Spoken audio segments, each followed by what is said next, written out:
Boa noite. Obrigado pelo convite. Quando eu estava olhando aquele cronômetro chegando perto do zero, eu falei, oh meu Deus, está chegando a hora. E eu estava assim, são acho que quase 2 anos que a gente conversou sobre vir aqui. E eu estou muito grato a Deus por essa oportunidade. E eu peço a Deus que Ele tenha misericórdia de nós e que eu não seja empecilho para aquilo que o Espírito quer nos falar ao coração nesses dias. Muito pelo contrário, que eu possa ser usado por Ele para trazer a palavra do Senhor ao seu coração. Eu estou com a minha esposa comigo, a Mari está aqui do meu lado. A gente está chegando nos nossos, daqui a pouco, 37 anos de casados, absolutamente apaixonados e felizes e gratos a Deus por como Deus tem cuidado da nossa vida. Eu não coloquei nenhuma fotinho da nossa família, mas eu posso até colocar outro dia. Mas nós temos 3 filhos homens, todos casados nesse momento, e gratos que Deus tem cuidado deles. Nosso mais velho é um profissional que hoje mora na Alemanha. Nosso filho do meio é formado pela Universidade Federal lá do Paraná e também pelo Palavra da Vida lá em Atibaia, e está no Ministério Pastoral, trabalha como pastor de jovens, lá em Curitiba mesmo, lá na nossa igreja. O nosso filho mais novo também fez Faculdade Federal lá no Paraná e depois Palavra da Vida também lá em Atibaia. E agora há pouco mais de 3 anos e meio trabalha num país no Oriente Médio como missionário e pela missão Frontiers. E quando eu vi aqui o grupo subir na frente, vi uma moça toda de preto, só que com o rostinho coberto aqui, com aquela burca ou abaia que eles falam lá, e ela anda assim. A minha nora anda toda de pretinho assim, com só o rostinho de fora assim, né? Ela pode andar de rosto de fora. Depende muito do grupo, é muito diferente. Você fica muito impressionado. Nós tivemos a oportunidade de estar lá visitando, e é muito impressionante você estar nessa cultura, né? Aquelas mulheres naquele calorzão de Oriente Médio, vestidas de preto, todas cobertas, e vendo elas, você vai num shopping center, por exemplo, na praça de alimentação, e você vai encontrar atrás do biombo, um biombo que é colocado, as mulheres ficam atrás do biombo, elas não sentam com suas famílias no lugar. Isso varia muito de país para país, lugar para lugar, mas impressionante, algumas com esse rosto coberto, outras cobrem totalmente com o véu, e comem assim, levantando assim um pouquinho do véu e bota a comida. É tão impressionante aquilo. Nós estávamos passando num parque e eu não posso esquecer nunca o olhar de uma mulher. O marido estava trazendo ela numa cadeira de rodas e ela vestida com aquela roupa preta, mas ela é de um grupo beduíno, e essa parte do rosto que cobre aqui era uma máscara de ferro, só com uns buracos aqui assim. E eu não posso esquecer o olhar daquela mulher com um olhar de alguém angustiado. E eu fiquei pensando, meu Deus, como esse povo precisa da graça do Senhor Jesus. E é impressionante você ver esse ambiente de trevas, onde a forma de adorar o Senhor distrata tanto pessoas como aquela cultura. Isso é tão impressionante. Ao mesmo tempo, há questões muito práticas, muito interessantes. Toda mulher que não quer encontrar com alguém no supermercado, ela cobre o rosto. Ela se esconde. E a outra coisa interessante é, se você vai com a sua esposa no mercado e você desencontrar dela, é muito difícil encontrar, porque todo mundo está vestido de preto e coberto. Quem é a sua esposa? Aí, o grande segredo é a bolsa. A bolsa é o diferencial. Elas gostam das bolsas bem caras, diferentes. Então, assim, como é que é a bolsa da minha mulher? Aí você vai procurar. Quando estivemos lá, minha esposa também, para sair junto, botava, minha nora emprestava aquela roupinha e saía assim. Há um mundo aí fora precisando do Senhor Jesus. E eu queria, nessas noites, trabalhar com você um pouquinho sobre isso. Eu acredito que durante o nosso tempo de compartilhar aqui, eu vou falando um pouquinho da minha própria história. E talvez, através dessa história, ilustrando um pouco daquilo que está no meu coração. O meu foco vai muito direto a você. E eu quero dizer, você especialmente que está aqui estudando. E as preocupações que eu tenho procedem da própria experiência minha de vida e de ministério na minha própria igreja local, e também na minha vida como estudante de teologia, desde o seu princípio, lá há muitos anos atrás. E eu comecei a estudar teologia em 1978, faz muito tempo. E terminei e me formei em 1981. E tudo aquilo que eu vi, os amigos que eu convivi, os colegas que começaram o curso comigo e tudo que aconteceu depois e tudo como aquilo andou. Eu quero abordar nessas 4 oportunidades, estarei trazendo a palavra hoje à noite, amanhã de manhã, amanhã de noite e sexta-feira à noite, mas eu quero falar primeiro hoje quem é você. Aonde você vai amanhã de manhã? Amanhã será um pouco mais temático. Eu vou abordar vários textos, mas eu quero trabalhar exatamente sobre a questão de vontade de Deus. Como lidar com isso? Como discernir a vontade de Deus? Quais são as pistas que a palavra do Senhor nos dá para discernirmos a vontade de Deus? Depois, amanhã à noite, quero falar sobre você está pronto para ir? E quero concluir, na última noite, com esse tema. Vai valer a pena? Será que vai valer a pena fazer tudo isso? Então, nós vamos passar por alguns textos bíblicos que vão nos levar a isso. Mas hoje, a nossa ênfase é exatamente esta aqui. Quem é você? E é muito importante pensar nisso. Porque quem nós somos faz toda a diferença como nos colocamos, como nos sentimos e como vamos chegar na presença do Senhor e poder servi-lo.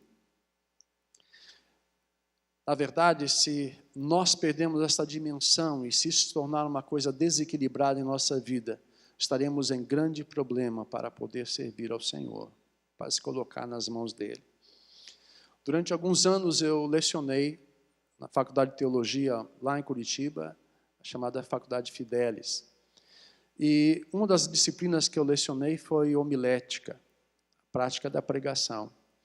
E uma das coisas que eu sempre dizia para os alunos, assim que a gente começava, e eu creio verdadeiramente nisto, eu dizia para eles, o dia que você subir para pregar ou dar um estudo bíblico e tiver esta tarefa de coordenar e dirigir o estudo bíblico e as suas pernas não tremerem de temor, de medo, de não corresponder à expectativa de Deus, o dia que você subir cheio de confiança de si mesmo, você já não é mais uma pessoa qualificada para ser usado pelo Senhor.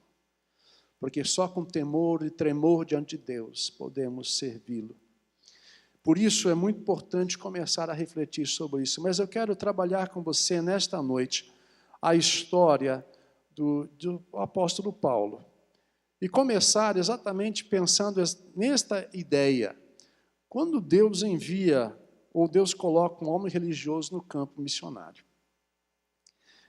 Eu vou tentar assim, fazer tudo bem direitinho. Sempre é muito problemático essas coisas, porque qual o risco de eu tentar falar aqui, apontar lá? É muito complicado. E a tela está assim, na diagonal, então a gente vai tentar enxergar direitinho o que a gente consegue fazer. Parece que amanhã, eu falei, acho que eu vou falar de baixo, fica um pouquinho mais fácil. Eu quero que você acompanhe comigo, o texto vai estar sendo projetado, estou projetando o texto da NVI. De Atos capítulo 9, versículo 1 a 25. Tá certo? Você vai acompanhar comigo lá. Então, nós estamos lá em Atos, no capítulo 9, este encontro incrível do apóstolo Paulo. Opa, obrigado. Na estrada de Damasco. E diz assim o nosso texto, enquanto isso, Saulo ainda respirava ameaças de morte contra os discípulos do Senhor. Dirigindo ao sumo sacerdote, pediu-lhe cartas para as sinagogas de Damasco, de maneira que, caso encontrasse ali homens ou mulheres que pertencessem ao caminho, pudesse levá-los presos para Jerusalém. Em sua viagem, quando se aproximava de Damasco, de repente brilhou ao seu redor uma luz vinda do céu. Ele caiu por terra e ouviu uma voz que dizia, Saulo, Saulo, por que você me persegue? Saulo perguntou, quem és tu, Senhor? Ele respondeu, eu sou Jesus a quem você persegue. Levante-se, entre na cidade, alguém lhe dirá o que você deve fazer. Os homens que viajavam com Saulo pararam emudecidos. Ouviam a voz, mas não viam ninguém. Saulo levantou-se do chão e, abrindo os olhos, não conseguia ver nada, e eles o levaram pela mão até Damasco. Por 3 dias ele esteve cego, não comeu nem bebeu. Em Damasco havia um discípulo chamado Ananias. O Senhor o chamou numa visão. Ananias. Eis-me aqui, Senhor, respondeu ele. O Senhor lhe disse, vá à casa de Judas, na rua chamada direita, e pergunte por um homem de Tarso chamado Saulo. Ele está orando. Numa visão, vi um homem chamado Ananias chegar e impor-lhe as mãos para que voltasse a ver. Respondeu-lhe Ananias, Senhor, tenho ouvido muita coisa a respeito deste homem e de todo o mal que ele tem feito aos teus santos em Jerusalém. Ele chegou aqui com autorização do chefe dos sacerdotes para prender todos os que invocam teu nome. Mas o Senhor disse a Ananias, vai, este homem é meu instrumento escolhido para levar o meu nome perante os gentios e seus reis e perante o povo de Israel. Mostrarei a ele o quanto deve sofrer pelo meu nome. Então Ananias foi, entrou na casa, impôs as mãos sobre Saulo e disse, irmão Saulo, o Senhor Jesus, que lhe apareceu no caminho por onde você vinha, enviou-me para que você volte a ver e esteja cheio do Espírito Santo. Imediatamente, algo como escamas caiu dos olhos de Saulo e ele passou a ver novamente. Levantando-se, foi batizado e depois de comer recuperou as forças. Saulo passou vários dias com os discípulos em Damasco. Logo chegou a pregar nas sinagogas que Jesus é o Filho de Deus. Todos os que ouviam ficavam perplexos e perguntavam, não é ele o homem que procurava destruir em Jerusalém aqueles que invocam esse nome? E não veio para cá justamente para levá-los presos ao chefe dos sacerdotes? Todavia Saulo se fortalecia cada vez mais e confundia os judeus que viviam em Damasco, demonstrando que Jesus é o Cristo. O texto começa e o seu contexto é a sequência do martírio de Estevão. O martírio de Estevão marca um momento na história da igreja em que é difícil perceber por que, e talvez aqueles primeiros irmãos devem ter se perguntado, por que tem que ser assim? Afinal de contas, toda a descrição que nós temos desde o início do livro de Atos e toda a experiência do Pentecostes em diante, é de uma igreja ativa, que ama, que ajuda, que auxilia, que testemunha de um amor vivo de uma maneira tão impressionante que o texto vai dizer, e contavam com a simpatia de todo o povo. Era uma igreja de sucesso, era uma igreja que estava crescendo, era uma igreja que tocava corações, transformava vidas, e transformava de tal maneira que o texto nos diz que as pessoas vendiam os bens que tinham, entregavam tudo aos pés dos discípulos, e aquilo era sendo distribuído à medida que as pessoas tinham necessidade. Que igreja impressionante! Os primeiros momentos, as primeiras pregações de massa são incríveis. Os sermões de Pedro são impressionantes. 3.000 convertidos, 5.000 convertidos. Que coisa impressionante, uma igreja que cresce assim. E por que Deus permite que venha o martírio? Porque muitas vezes o Senhor precisa pressionar. E ele havia dito, recebereis poder ao receber sobre vós o Espírito Santo e sereis minhas testemunhas, tanto aqui, como em toda a Judéia e Samaria, e os confins na terra. E às vezes nossas igrejas precisam passar por pressões, e nós precisamos passar por pressões, para que entendamos que não podemos satisfazer com exatamente o que está acontecendo, de tão bom onde estamos. Mas é preciso que o Senhor às vezes nos aperte. E como quem pisa numa uva caída no chão, que faz... Assim a igreja precisava passar por esse momento. E foi por causa disso que os cristãos foram dispersos. E por causa disso a igreja avançou. Mas avança muitas vezes com o preço de sangue. E sofrimento de dor. E o texto do capítulo 9 que nós lemos agora, começa exatamente com uma cena em que Saulo, um homem muito zeloso da sua fé,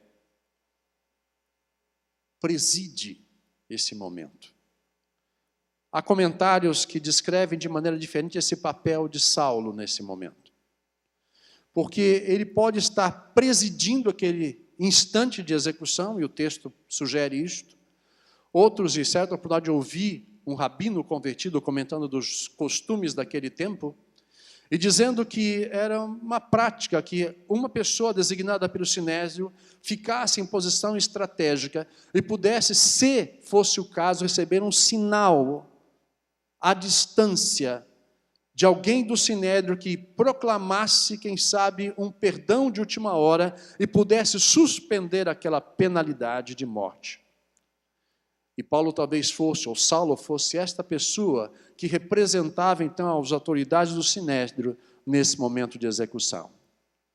A execução é muito terrível, e alguns a descrevem como talvez uma forma de ser colocada essa pessoa num lugar elevado, talvez numa altura de uns 2 metros de altura, e alguém arremessaria uma pedra, em primeiro lugar, no peito dessa pessoa, muitas vezes já jogando pelo chão abaixo, às vezes já morria nesse sentido, mas se não morresse, todos depois estariam apedrejando esta pessoa. Que homem é esse, que parece tão perverso, tão ruim, que preside esse momento? Pede cartas das autoridades para seguir adiante e aprisionar mais dessas pessoas. São chamados aqueles que são do caminho. Só mais tarde estão chamados como cristãos em Antioquia, mas nesse momento são os do caminho. E Jesus encontra com esse homem. Jesus encontra um homem religioso. E Saulo é este homem religioso. E talvez nós possamos interpretá-lo de maneira errônea, se pudermos olhar, talvez da sua ótica, talvez a gente possa entender um pouquinho diferente. Você consegue imaginar que o judaísmo é religião por excelência monoteísta, dentre religiões pagãs politeístas, e que este homem está vendo um grupo que se chama do caminho, anunciando que Jesus, este homem Jesus, que veio da cidade de Nazaré, e que teve seus seguidores, que se falava muita coisa a respeito dele, está sendo anunciado, está sendo apresentado como Deus.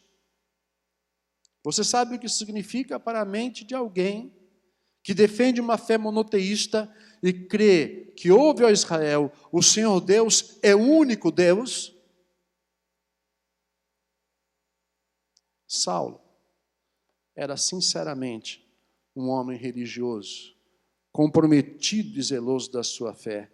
E ele vai descrever isso mais tarde, de maneira clara, no seu testemunho diante do rei Agripa e de Pórcio Festo, depois de 2 anos aprisionado em Cesareia, quando ele vai dizer: eu vivi fariseu conforme a seita mais severa da nossa religião. Ali naquele texto ele descreve mais claramente isto. Saulo era um homem profundamente religioso. E ser profundamente religioso não nos impede de cometermos erros. Porque somos, muitas vezes, movidos por paixões e os nossos próprios conceitos. Ele respira ameaças, ele está tão envolvido com isso, ele é tão envolvido com esta forma de pensar, que ele não mede esforços, nem consequências e nem critérios, talvez, daquilo que responde à fidelidade de Deus, mas ele começa a interpretar a sua paixão a partir da sua própria ótica. E aqui você encontra Saulo assim, com esse coração de um homem religioso, muito forte, muito convicto.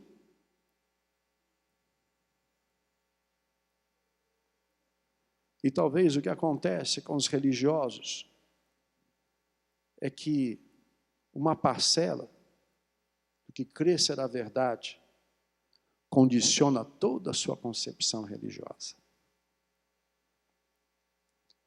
Sabe, eu não sei como é a sua experiência de lidar com algumas pessoas e tentar testemunhar Jesus para elas, mas você já percebeu o quanto é difícil falar de Jesus para alguém que acha que conhece bastante sobre Jesus? Como você pega uma pessoa que não sabe nada e sabe que não sabe nada, é muito mais tranquilo. É muito interessante como a gente tem essa tendência de preencher as lacunas daquilo que a gente não sabe, com nossas próprias concepções. Você já fez assim, por exemplo, um encontro estudo bíblico, e você tem uma pessoa que diz assim, olha, tudo bem o que você está falando, mas na minha forma de ver, eu acho que... E aí vem umas pérolas a respeito da concepção de Deus, da pessoa de Jesus, e vem cada coisa estranha. Parece um pouco, quase grosseiro, mas às vezes, quando estudo bíblico, eu digo assim, sabe, vamos começar a estudar a Bíblia, mas deixa eu dizer uma coisa para você. O que você acha, o que você pensa, pouco importa. Nós queremos saber aqui o que é que Deus diz a respeito dele mesmo. Porque quando a gente começa a tomar conclusões precipitadas, a gente sai com umas pérolas terríveis, que confundem mais do que ajudam. Alguém já disse que no primeiro ano de um curso teológico, nós temos a capacidade, ou achamos que temos, de resolver todas as grandes dúvidas que os teólogos não resolveram por mais de 2000 anos de história da igreja. Nós conseguimos entender exatamente como é que funciona essa coisa de eleição e livre-arbítrio.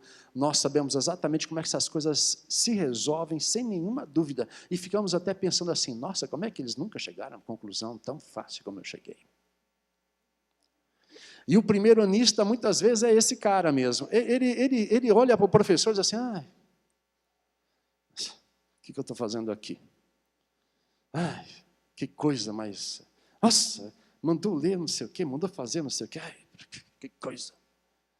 Ele tem a sensação que se ele aguentar o tranco de 2, 3 anos aqui, ele vai sair com esse diploma, que é isso que importa, porque saber ele já sabia. A minha igreja lá, eu aprendi tudo. Eu sei tudo. Com 12 anos, eu era um bom religioso. E eu me lembro, e eu fui uma pessoa que fui abençoada porque a minha família, nós somos 5 irmãos. E meu pai e minha mãe, naquele ano, decidiram, eu estava fazendo 11 para 12 anos. Isso foi no final de janeiro, começo de fevereiro de 1971. Você fez as contas, eu tenho 59, quem vem faz 60, tá bom? Não perca seu tempo fazendo conta. Eu tinha aí meus 12 anos. Criado na igreja. Papai e mamãe se conheceram na igreja. Vivi lá desde pequenininho. Pós-graduado em escola dominical. Já tinha sentado no banco da escola dominical desde pequenininho. E eu me lembro, eu não sei se a gente já foi lá em Atibaia, na Estância Palavra da Vida, mas lá onde tem a biblioteca, a livraria, logo na entrada da estância, os que conhecem, ali estava em construção. Estava em tijolo ainda, revestido com cimento. Ali onde tem a capela, era ainda um depósito, chão de areia. Eu entrava com um cavalo ali. E eu me lembro que, enquanto meus pais estavam lá, com estudo bíblico para os adultos, a nossa classe, daquela turma nessa faixa, que algumas igrejas chamam assim, juniores, ainda não adolescentes, mas chegando lá, eu me lembro de sentar na mureta, e uma professora que nos estava nos ensinando, ela era japonesa, isso eu me lembro. Eu falei isso uma vez na Atibaia e alguém disse assim, eu conheço, eu sei quem é essa pessoa, que graças ao tempo passado lá. E ela disse assim, quem aqui tem certeza da sua salvação? E o pós-graduado de escola dominical levantou a mão e disse, não tenho, nem ninguém pode ter. Quando chegar no céu, é que nós vamos saber quem passou. Ó o tolo, salvação por obras. E eu era capaz de discutir sobre isso. Eu estava ali defendendo uma ideia, 12 anos de escola dominical, desde o berçário até lá, e não caiu, não entendi. Ou ninguém me ensinou, ou eu não ouvi. Eu acho que eu não ouvi, porque eu não posso culpar todo mundo da escola dominical, nunca disse nada. Acredito que não. E de repente ela disse, não, a Bíblia ensina diferente. E eu, contrariado, ouvi aquela história como quem diz, o que é isso? Não sei se essa mulher está muito certa das ideias, não. E ela estava assim, tal como um primeiro-anista, querendo resolver os problemas teológicos a partir da minha própria ótica. Saulo era um homem assim, que conhecia a parte da verdade e tomava conclusões e fechava sua mente para ouvir um confronto diferente. Como é difícil quando estamos fechados nessa concepção e não preparados para ser confrontados com a palavra de Deus. Quando a nossa leitura das Escrituras está condicionada a uma perspectiva que temos prévia. E isso é tão pernicioso, porque ela impede que a gente possa ouvir Deus e o Espírito nos guardar e dirigir. É interessante como temos vivido através da história com extremos de gente que vive uma fé absolutamente subjetiva com as coisas mais estranhas. Amanhã eu quero chamar a sua atenção para falar da vontade de Deus. Eu recebi agora há pouco um versículo, amanhã eu vou mostrar para vocês quais são, onde diz lá assim, que tem um texto no Antigo Testamento, diz assim que Jair se levantou para defender a nação de Israel. Aí depois para assim, mas Hadad era inimigo de Israel. Você sabe como é. Nesse atual momento da política brasileira, é brincadeira, né? Pega um texto desse e já vê o que dá para fazer com ele, né? Então, assim sai gente fazendo coisas mais estranhas com a palavra do Senhor. Demorou alguns anos ainda, até que em 1974, eu entendesse, eu precisava entender a minha vida Senhor Jesus. Sabe o que acontece? Nesse extremo, nós encontramos grupos que vivem as mais malucas aventuras a respeito de supostamente ser dirigidos pelo Espírito. Você sabe que tem um candidato aí que está querendo acabar com as estátuas da Havan, né, pelo país da França. Eu vi esse negócio. Sabe qual é a loja Havan? Aqui não sei se tem que ir para o norte, tem muito não, que tem uma estátua da Liberdade na frente assim. O cara quer agora repreender as estátuas da Liberdade. Ela é só de mau gosto, é só isso, não é nada mais que isso. Né? Mas quer derrubar as estátuas. Em algum lugar parece que a tocha caiu da mão. Aí ele já disse assim, tá vendo? Já começou a cair e tal. Então vai com essa coisa doida assim. Por outro lado, nós temos igrejas que o Espírito Santo quase tem que pedir licença se ele podia participar de alguma coisa desta igreja. Porque tamanha coisa tão fechada de não dar liberdade do Espírito trabalhar e dirigir, que quando o Espírito fala, diz assim, não falou, porque está fora do programa. Nós já fizemos o programa e não tem nada a ver com o que o Espírito Santo está falando. E a gente vai sendo conduzido, preenchendo as lacunas. E o que acontece com a gente, deixa eu colocar lá o número 4, é que a gente acaba por inimigo do que Deus, em quem a gente crê, quer fazer. É impressionante o que acontece nessa história. Saulo está sendo confrontado. Um homem zeloso da sua fé, querendo fazer o certo, fazendo ser fiel com tudo que ele cria, com tudo que ele tinha se formado, ele tinha aprendido, ele tinha estudado aos pés de um rabino dos principais da nação de Israel. Mas de repente achado como inimigo. O texto vai dizer, ele vai caminhando, surge uma luz, ele cai por terra. Aliás, tem muita gente que bota um cavalo nessa história, o cavalo não está aí, né? E diz que ele caiu do cavalo. Não sei se ele caiu de cavalo, só diz que ele caiu por terra. E aí ele vai ouvir esta palavra clara, Saulo, Saulo. Eu acho tão interessante como a Bíblia trabalha com as coisas. Saulo vem do nome do rei Saul. Um nome de grande destaque na história de Israel. E daqui para frente a história vai mudar de tal maneira que ele vai ser chamado de Paulo,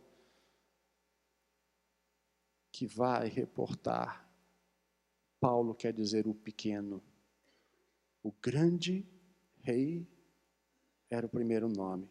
Agora é Paulo, o pequeno. Por que você me persegue? Quem está falando? Algumas vezes, igrejas estão precisando ouvir esta pergunta do Senhor.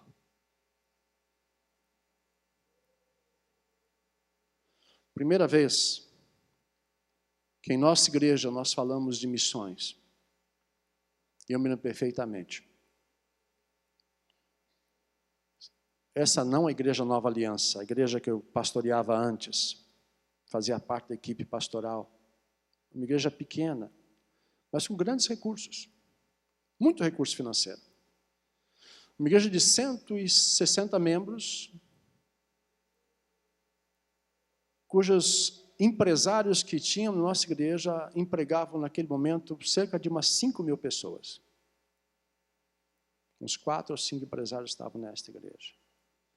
Dinheiro não era problema naquela igreja.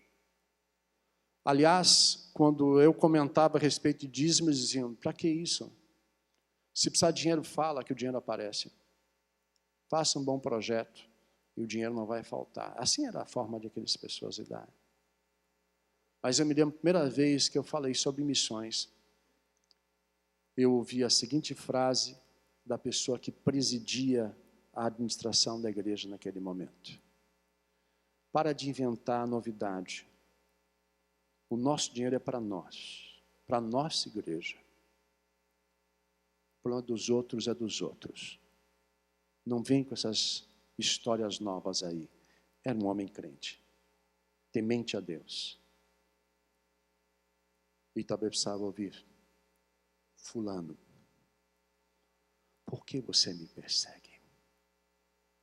Impedindo que a obra do Senhor seja feita. Impedindo que o nome de Jesus seja anunciado entre as nações. Há muitas formas de fazer isto hoje de maneira errada. Há hoje uma forma de tentar preencher as lacunas na nossa concepção de fé, que estão sendo inimigos do Senhor Jesus. Há discursos de aparente bom senso, que se furtam a defender a verdade. Os problemas sociais que nos cercam são gritantes. Na minha formação teológica, meu primeiro 1 ano e meio de curso teológico, foi na faculdade da minha igreja, onde eu cresci, cuja linha teológica naquele momento era a teologia da libertação, teologia liberal. 42 alunos no primeiro ano, minha turma de primeiro ano. A maior turma que já tinha entrado naquela escola até aquele momento. Em 1 ano e meio, a nossa turma de 42 tinham só 20.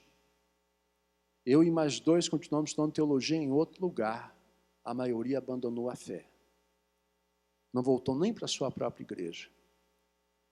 Porque a sua fé havia sido destruída por causa de uma visão idealista de que o reino de Deus deveria ser imposto à força por transformações sociais, ideológicas, político-partidárias. Isso estou falando do ano 1979. E esta sedução de pensar que as soluções estão presentes nestas coisas, às vezes dependem de uma resposta muito clara do Senhor Jesus, ou uma pergunta de Jesus, por que você está indo contra os meus próprios planos? Domingo eu estava falando na igreja a respeito de nós orarmos pelas nossas eleições, mas é muito interessante. Ao mesmo tempo, a minha leitura bíblica estava passando nessas últimas semanas pelo livro de Jeremias. E é interessante a mensagem de Jeremias. Você já imaginou um Jeremias hoje em dia dizendo assim, gente, não adianta não, a coisa vai ficar pior. O pau vai comer. Os babilônios vão vir, vão destruir tudo, vão tomar tudo, vão levar tudo embora. O que é que eles fazem quando Jeremias faz isso? Você lembra a história? Manda prender Jeremias, Jeremias apanha. Uma solução boa. Deus falou? Não, Deus não falou. Prende esse cara, cala a boca dele. O que é que Deus quer fazer? Nós não sabemos. E é impressionante. Às vezes Deus trabalha em circunstâncias tão impressionantemente diferentes. Deus trabalha em nossa vida, trazendo coisas que eles assim, o que Deus quer construir com isso? É impressionante como nós podemos nos tornar inimigo de Deus quando nós estamos batalhando contra aquilo que Ele quer fazer, do jeito que Ele quer fazer, na minha vida, na sua vida, na vida do nosso país. Deixa eu contar um pouquinho do começo de um momento da fase da nossa vida. Eu saí do seminário onde estudava e terminei meu curso na Faculdade Teológica Batista de São Paulo. Ali me formei em 1981. Havia entrado numa rota de colisão com a igreja que eu cresci, pois tinha deixado a faculdade da igreja em que eu cresci. Eu estava assim meio sem pátria no que diz respeito à denominação. Estudando na Faculdade Batista, mas não era membro de uma igreja batista. Fui convidado para trabalhar com um grupo chamado Mocidade para Cristo, MPC. Talvez alguns de vocês conheçam. Ali trabalhei por 5 anos. Como missionário da MPC, num tempo que missões ainda não tinha a resposta que hoje, graças a Deus, já podemos ter, você não pode imaginar como era difícil ter sustento.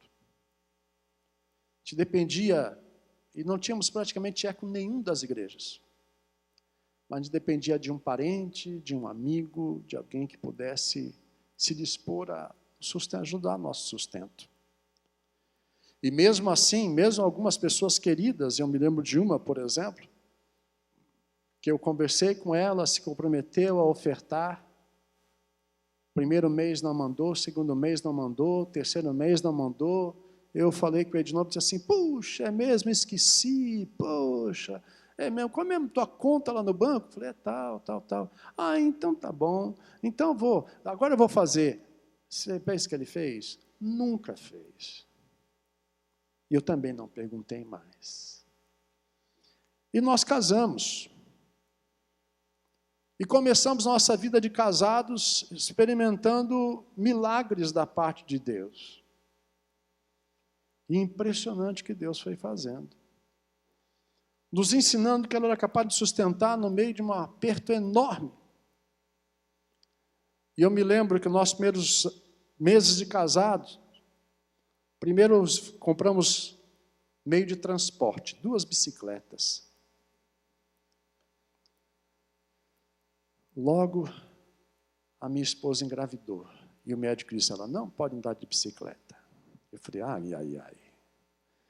Aí eu fiz aquele acerto na minha bicicleta, comprei um assentozinho bonitinho, de espuma, com franjinhas, olha que chique, e botei atrás da minha bicicleta.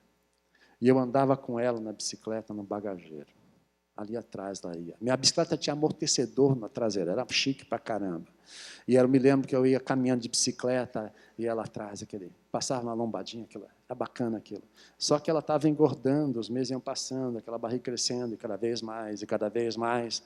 Passamos experiências incríveis, porque aquilo a gente andando, ela aumentando o peso, eu cada vez mais magro, ela cada vez mais gordinha. Fiquei magrinho para Chu naquela época, e eu me lembro assim que o pneu fazia raspava, que dava no amortecedor. E um dia o fez bum, e lá foi o pneu embora, lá vamos nós de bicicleta na mão. Mas você quer saber de uma coisa impressionante que aconteceu naquele tempo? 3 anos de casados. 6 vezes, ladrão entrava em nossa casa e levava o pouco do que a gente tinha. Todas as vezes, todas, eu estava pregando ou dando estudo bíblico em algum lugar. E eu chegava em casa arrombada. Comprei com muito esforço uma televisão. Garantia válida até a Copa de 86. Eu não desfrutei da garantia. O ladrão levou embora. Anelzinho que ela ganhou da mãe, solitário, ladrão levou. Aí eu fiz um esforço, comprei um parecido, dei de presente, aniversário no outro ano. Ladrão levou também. Por que, Senhor? Sabe por quê? Porque Deus estava dizendo, aprenda o que é que tem valor. Saiba o que tem valor. E não são os bens materiais. Sabe o que Deus estava preparando o meu coração e da minha esposa? Depois de 5 anos de Mocidade para Cristo, onde eu cheguei, uma direção de Deus, que não deveria continuar mais lá, fui parar nessa igreja lá em Curitiba. E de repente eu estava num mundo completamente novo. 4 membros da igreja tinham casas com piscina térmica e cancha de tênis, ou quadra de tênis na sua própria casa.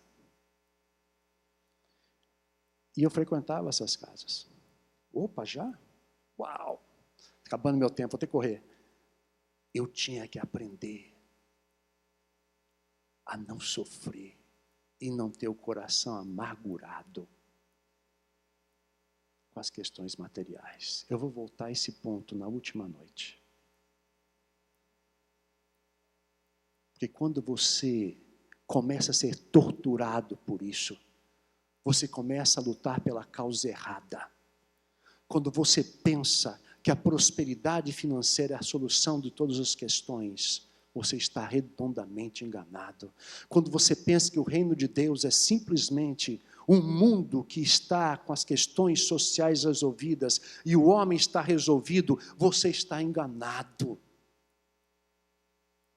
Quando você pensa que diz assim, quer ver um discurso muito bonitinho?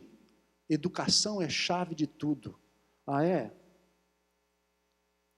Você acha que quem consome cocaína na nossa terra é gente que não estudou? As pessoas que estão sendo presas no nosso país por causa de corrupção é gente sem escola? Porque o caráter quem transforma é Jesus Cristo. Sabe o que precisa acontecer? É preciso que um religioso se encontre com Jesus.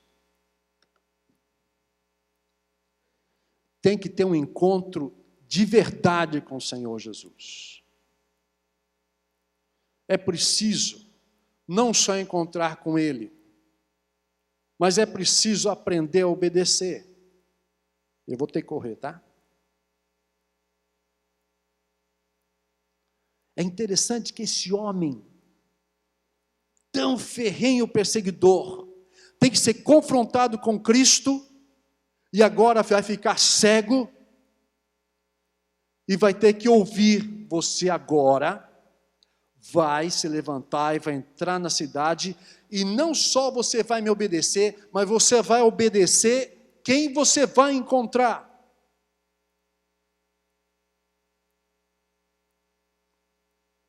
Você está pronto para obedecer?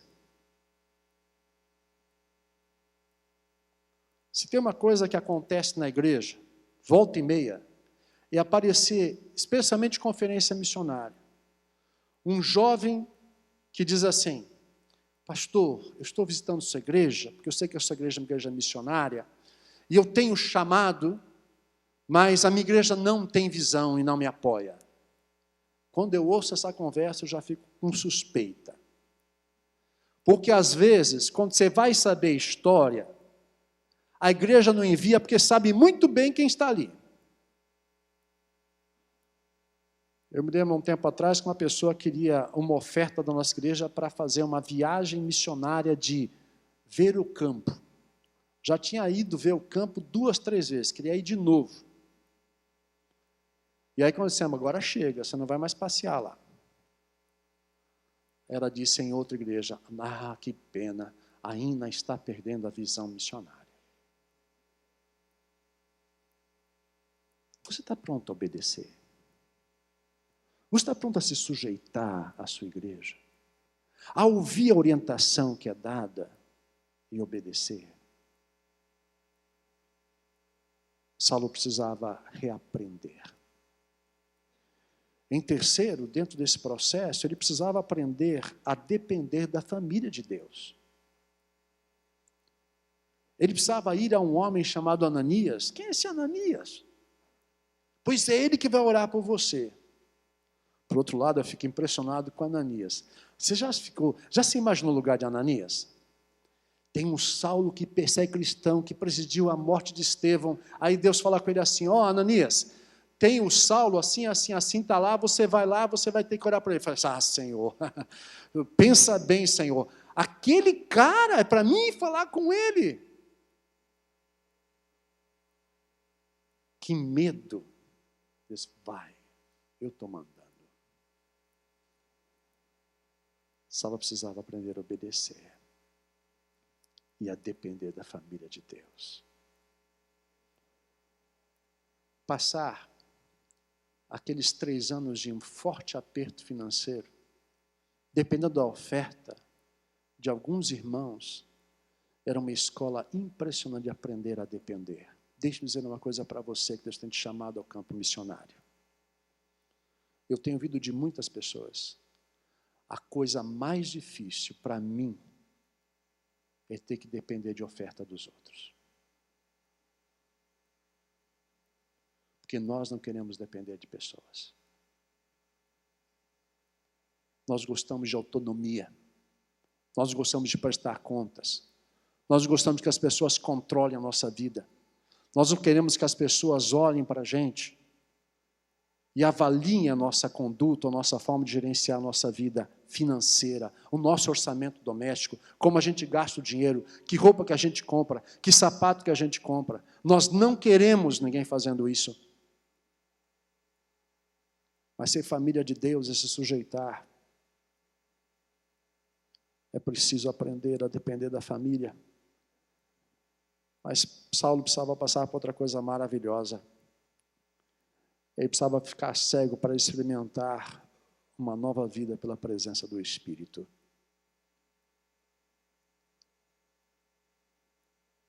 E aqui eu quero dizer para você, e quero te convidar a ser uma pessoa que pede a Deus, se você não tem vivenciado isto, uma vida transformada pela presença e o enchimento do Espírito Santo do Senhor.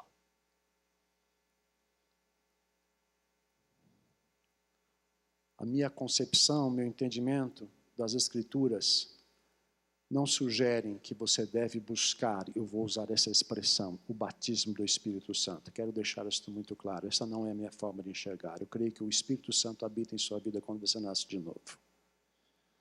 O Novo Testamento não tem um só versículo dizendo para você buscar o batismo do Espírito Santo. Não tem. Mas ele tem vários dizendo, busque a plenitude do Espírito. Pois a presença do Espírito Santo em nossa vida é uma coisa que se renova. Efésios capítulo 5, versículo 18 diz, enchei-vos constantemente do Espírito Santo. E você sabe, provavelmente você já experimentou, e se não experimentou, peça isso a Deus, aquela experiência, aquele momento incrível que você sabe que está sendo usado por Deus de maneira sobrenatural, e o Espírito Santo te enche de maneira única. Faz parte da sua experiência. Clame a Deus por isto. Porque se não for cheio do Espírito, você não será capaz de sustentar nenhum ministério. Você não será capaz de encontrar e enfrentar desafios que estarão diante de você.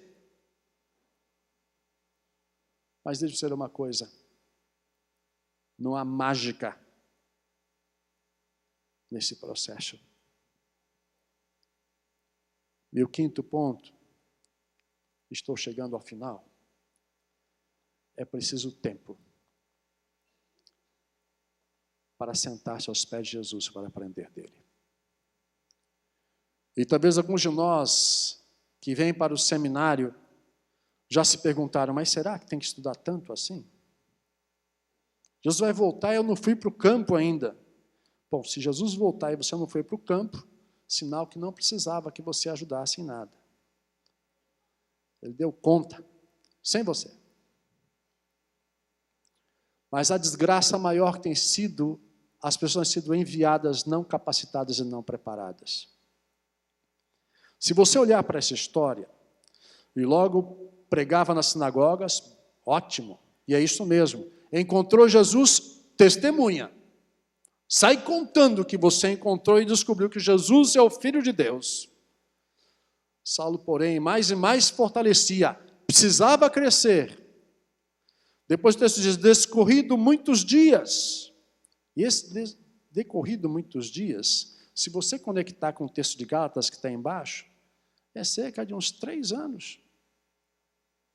Até que ele vai voltar e vai se encontrar com os apóstolos de Jerusalém.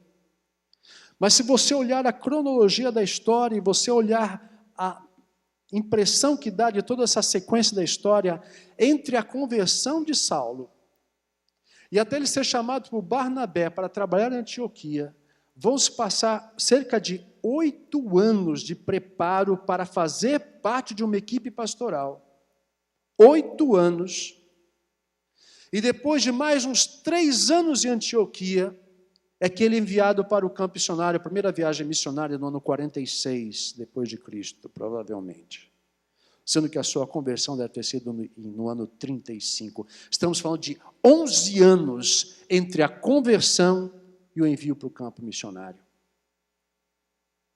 De um brilhante homem de Deus como foi Paulo. Você está pronto para isso? Eu quero fazer uma pergunta para você. Você é religioso? Ou você é alguém que teve já um encontro com Jesus? Parece uma pergunta estranha no seminário? Por que você está aqui? Porque é bacana? Porque você veio num retiro de jovens e você ficou encantado com esse lugar? E você pensou assim, cara, passar um ano de acampamento, de tempo integral, é mais do que eu quero mesmo. É folia maravilhosa. Está pronto para ralar mesmo? Na última noite vou voltar a esse tema, mas já lhe adianto. Foram entre 7 e 8 anos, de 30 anos de ministério, que Paulo passou preso. Pensa nisso. 30 anos, 7 a 8 anos preso. Você está pronto para isso?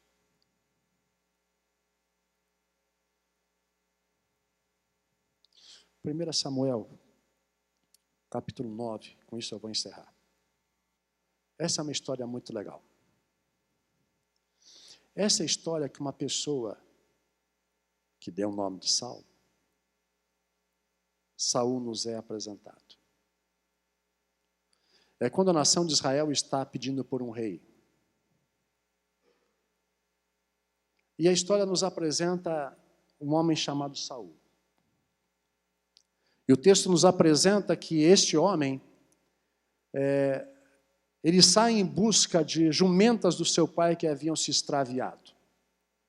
E ele sai com um servo caminhando, procurando.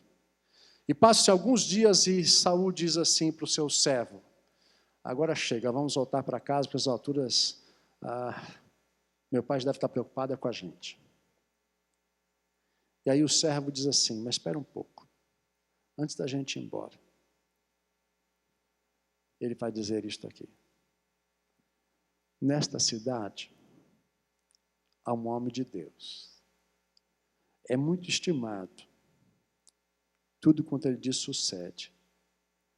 Ele mostrará o caminho que devemos seguir.